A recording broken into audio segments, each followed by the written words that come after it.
सबसे important first step क्या होता है आपकी रिसर्च जर्नी का?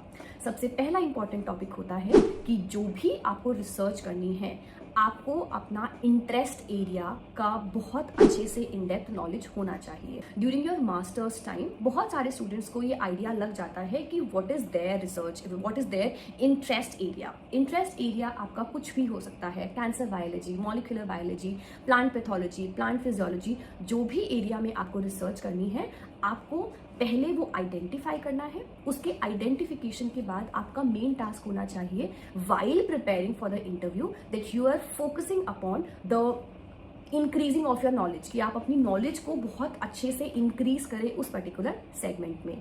अब नॉलेज इंक्रीज कैसे करनी है?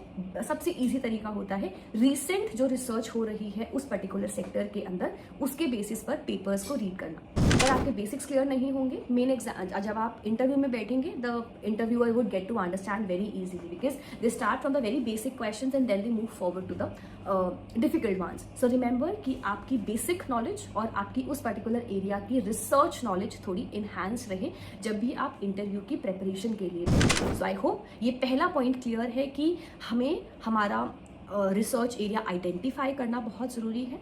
उसके आइडेंटिफिकेशन के साथ साथ बहुत ज़रूरी है कि हम उसका बेसिक नॉलेज प्लस जो इन डेप्थ अभी रिसेंट में रिसर्च चल रहे हैं उसको हम रिसर्च पेपर्स के थ्रू स्टडी करने की कोशिश करें एंड देखने की कोशिश करें कि क्या ज़रूरी है और क्या कम ज़रूरी है, एंड अकॉर्डिंगली कैरी फॉरवर्ड करें अपनी इंटरव्यू की प्रेपरेशन। राइट।